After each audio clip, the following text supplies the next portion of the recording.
Yo, what's up again mga katek? And welcome back again to my channel. This is Ryan Crosetek, your service. And ngayong araw mga katek ay meron tayong iba-vlog dito na isang Hanabishi na 40-inch TV. So, wala ang problema daw dito mga katek ay okay naman daw yung backlight. Tapos, walang respawn yung panel. So ngayon ay ituturo ko sa inyo kung paano ba mag-analyze ng isang Tikon board or paano ba i-analyze kung talaga bang sira o hindi yung Tikon board. So yan mga katek, umpisa na, simula na.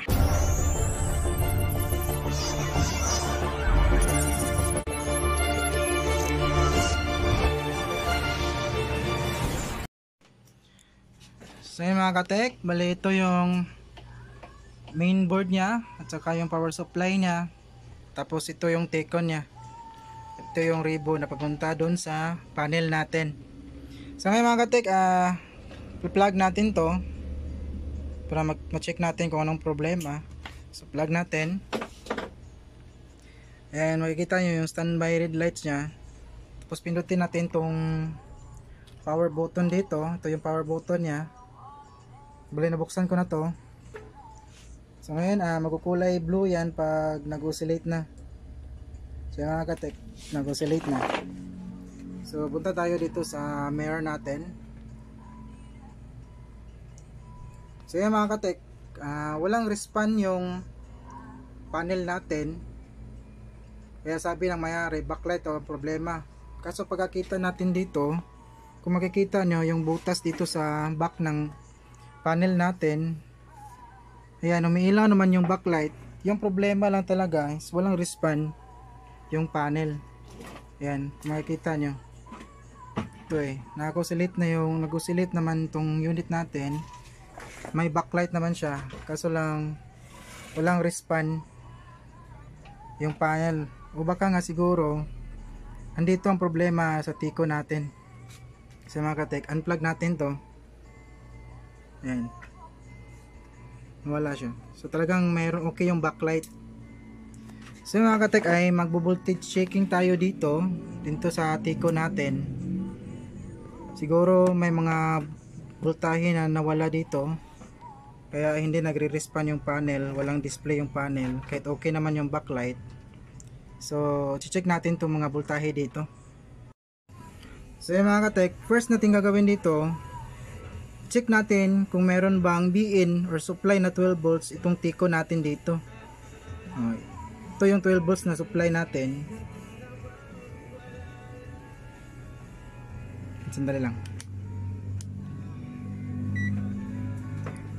Ayan, check natin itong Tikon natin dito. Supply.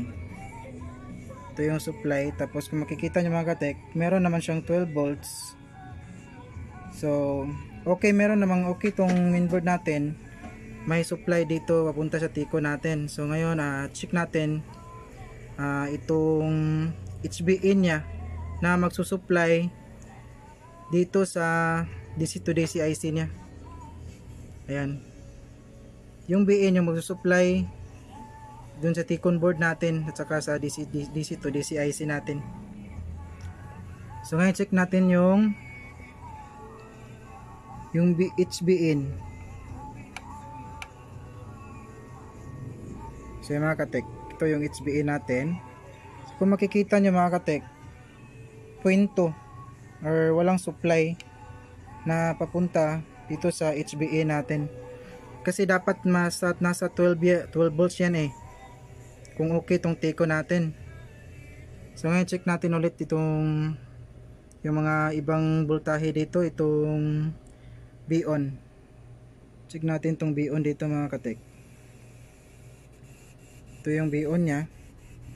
So makikita nyo mga katek, 0.2. Wala tayong B-on dito. Tsaka punta tayo dito sa EBDD natin mga katek. Yung EBDD natin,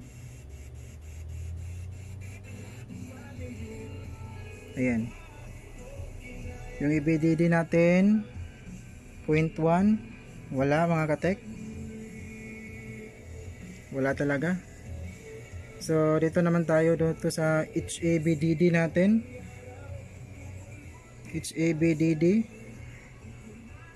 Ayan, 0 siya mga katek, walang voltahe.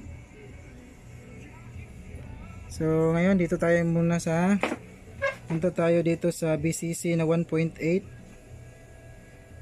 1.8. Ayan, meron naman siya mga katek, meron siyang 1.8. Tapos ano pang ibang voltahe dito, at saka yung BCC natin na 1.2 mga katek, 1.2. ayan, meron naman siya 1.1. okay lang yan. So talagang hindi nag-oscillate itong DC to DC IC natin dito mga katek. Hindi sa nag-oscillate kasi wala namang HBN na pumupunta dito, nag-supply dito. O siguro nga nagpro-protect siya, siguro may problema itong tiko natin. So ngayon check natin ito mga katek. So mga katek, chinek na natin itong mga lines na to ground, itong B on, yung ABDD niya, HBN, at saka yung B off niya, ito. Wala naman tayo nakitang problema doon sa tiko natin, wala naman tayo nakitang grounded or shorted na lines, at saka shorted na capacitor, yung mga diode dito, at saka yung mga fusible na itong coil. Normal naman lahat, walang grounded. So ngayon ay siguro sira nga itong tikon, o di kaya nagpo-protect itong tikon kasi meron sigurong problema doon sa panel natin. So ngayon ay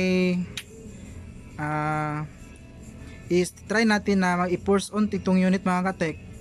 I-jump natin tong 12 volts na BN niya doon sa HBN, kung anong respan doon sa panel natin ito.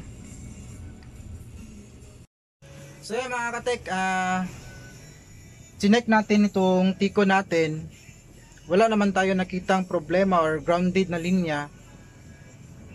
Kasi kadalasan kasi bihira lang to yung ganitong mga tikon ay meron siyang feedback na dinidetect dun sa panel niya bago siya mag-oscillate yung DC to DC IC niya.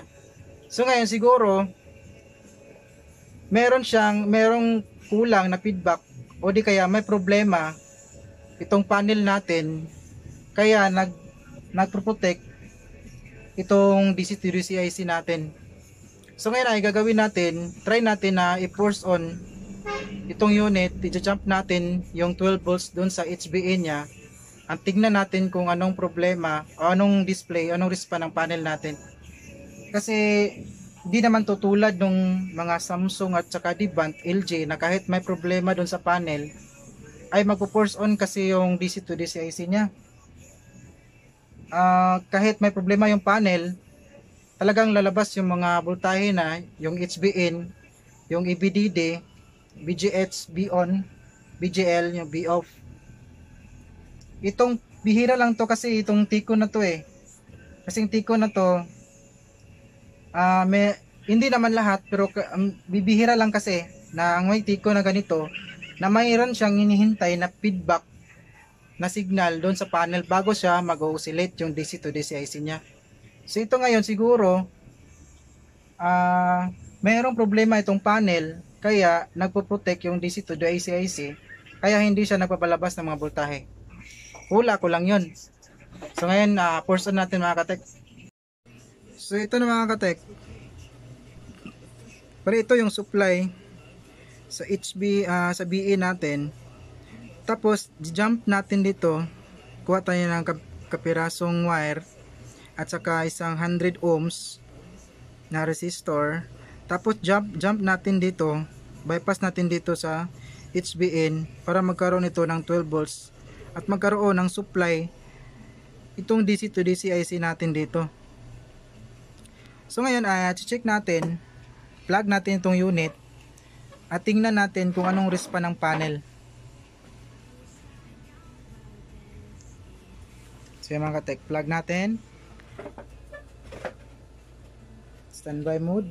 Tapos sulutin natin tong power button dito.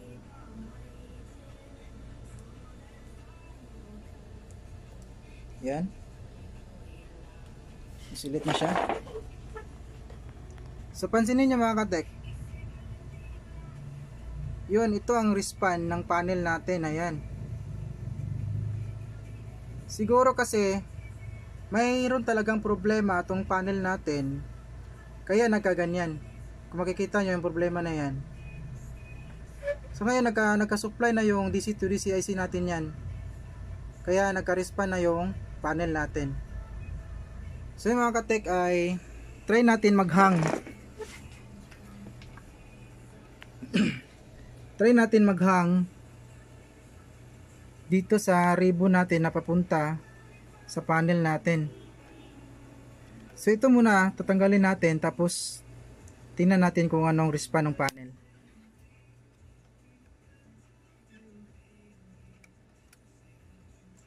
Ayan, hang muna natin yan. Tapos plug natin ulit. Tapos pindutin natin yung power button dito.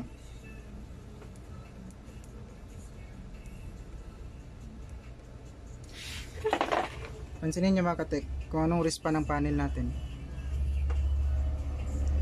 So yung mga katek, so yun nasa kabila na lang yung may problema. So ngayon lipat natin. Ito naman ang tatanggalin natin, tapos ito yung i-connect natin.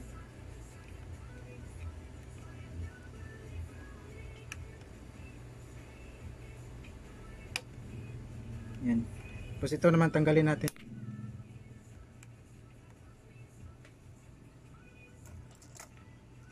Tapos check tayo ulit.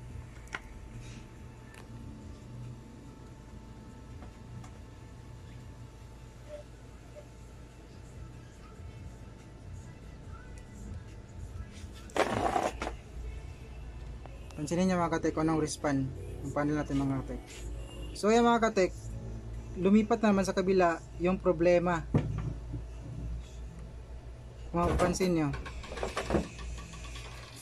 So mga katek, balinahang na natin itong left and right na ribbon papunta sa panel natin. So nandun pa rin ang problema. So ganitong problema mga katek, akalain mo talaga na teko ng problema. Kahit sino naman technician siguro akalain to na teko ng problema. So yung mga katek ay ang gagawin natin dito ay mag trial and error, kasi na force on na natin tong supply sa DC to DC IC natin. So yung mga katek, pansinin nyo ito mga katek,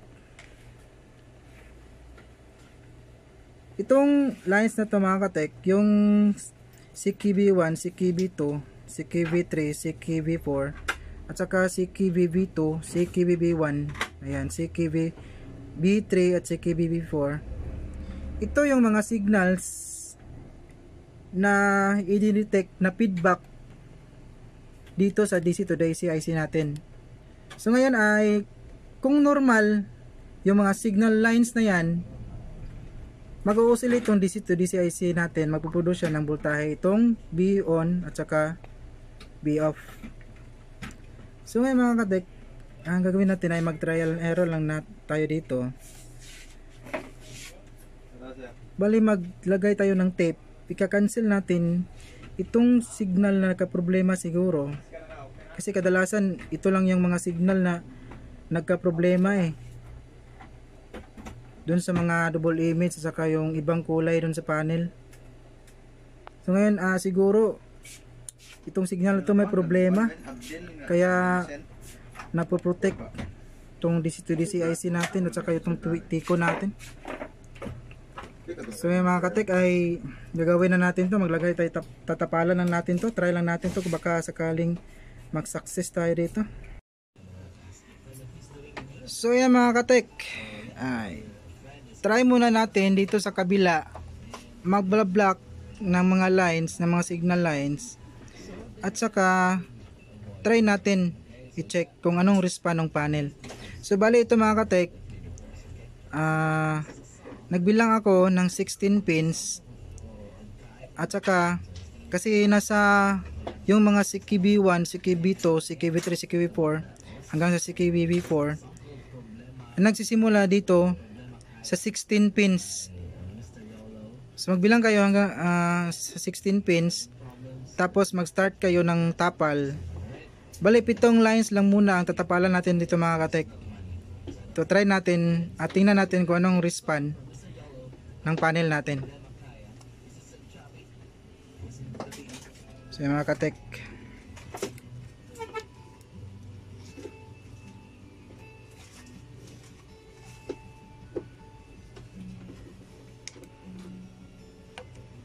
yan, nilagay na natin. So ngayon check natin kung ano bang respan ng panel natin. Plug natin. Yan. Pindutin natin itong power button. Yan. Pansinin nyo dito mga katek kung anong respan ng panel natin. So mga katek, kung nakikita nyo, meron siyang biglang Hanabishi na logo, tapos biglang nawawala. So yan po, pinalitan na mga vertical bars, tsaka kulay yellow yung panel natin. Ayan, meron siyang vertical belt ba? Ano ba yun? Vertical bars, ham bars. So ngayon mga katek, try naman natin,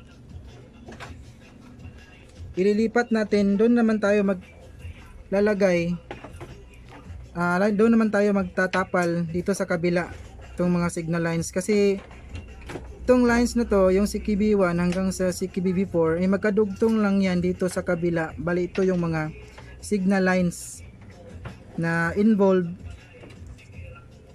na dinidetect na feedback dito sa DCIC natin, DC to DCIC, para siya mag-oscillate. So ngayon, ito yung mga lines na siguro nagkukos, kaya nagpo-protect itong DC to DCIC natin. Lapit mo nyo. So yung mga katek, bali hindi tayo nag-success dito sa kabilang sa kabilang ribbon na papunta sa panel. So ngayon, dito naman tayo sa kabilang ribbon na papunta sa panel mga katek. Ito naman sa kabilang buff, magtatapal ng isang magic tip. So mga katek, ay bali nagbilang na ako hanggang 16. So ngayon, sa 16 pins at 7 lines yung iba-block natin dito. Try lang natin ito mga katek. Nakita nyo?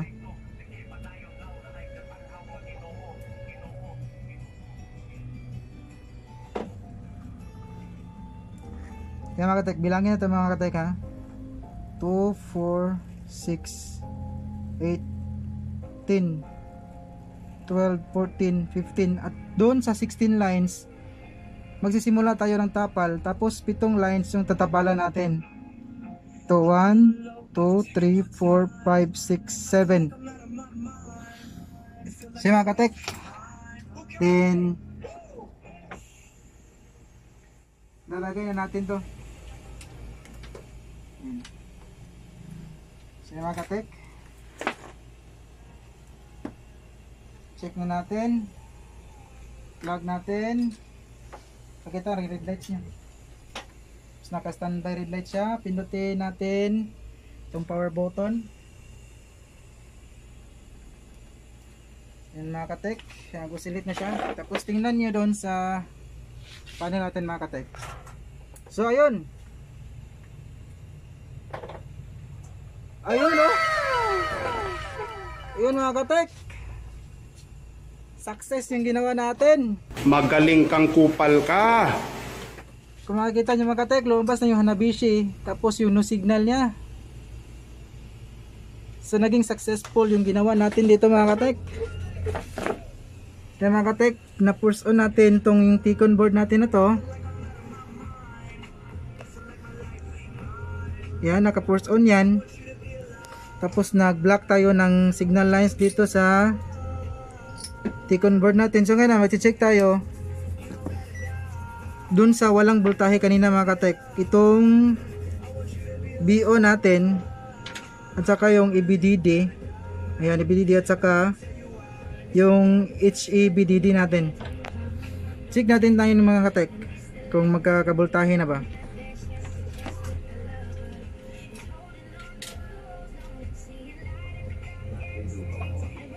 So mga katek, kung mapansin nyo mga katek, itong BO na wala kanina, ayan.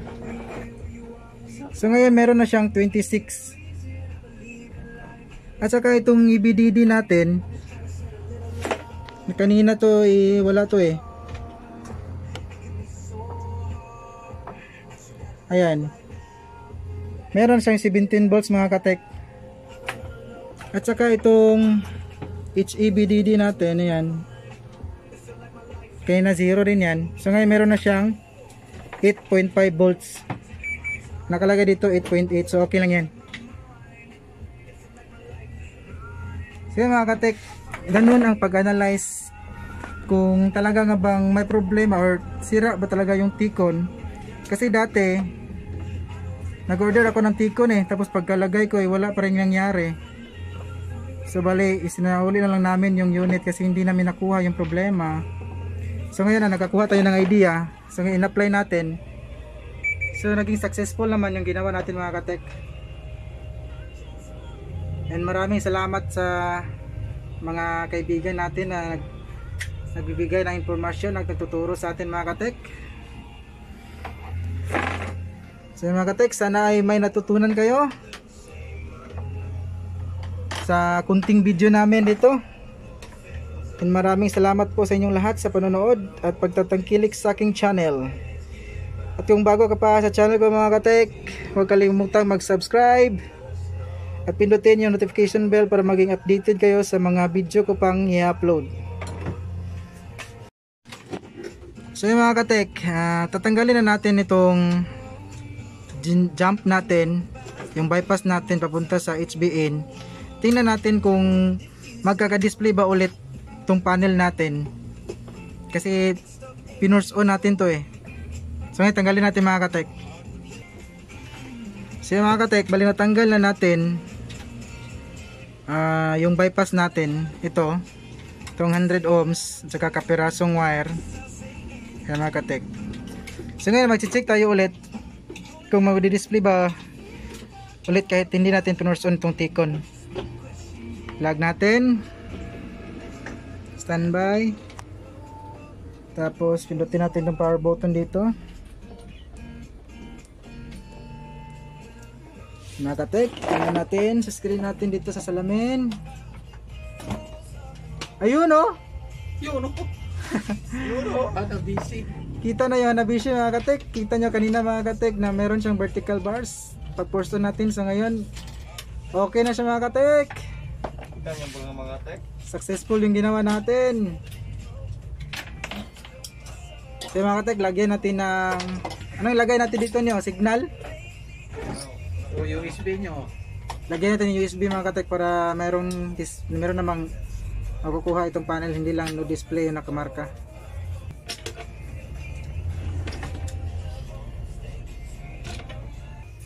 Huwag po ka mangutanan nyo. Pila yung bayaran nyo mo nyo. So mga katek, Daunan nyo o kasan. yun ang makita natin kasi wala tayong remote pala mga katek. Uy. Hindi binigay sa atin yung remote ng may-ari. So hanggang dyan lang makita natin. At least okay na siya mga katek. May display na yung panel natin. So yan mga katek, natapos na natin gawin itong Hanabishi na 40-inch LED TV. So ngayon naging successful yung ginawa natin. At ganun po mga katek ang pag-analyze ng T-con board, kung talagang sira ba o hindi, o po pwede ba bang gawing posible na maayos ma-repair natin. So yan mga katek, sana may natutunan kayo. And sabihin nga ng iba, dapat pag technician ka, be patient. At sabi ng kaibigan natin dito, nasa likod ko, kapag may tiyaga, May Nilaga. Thank you.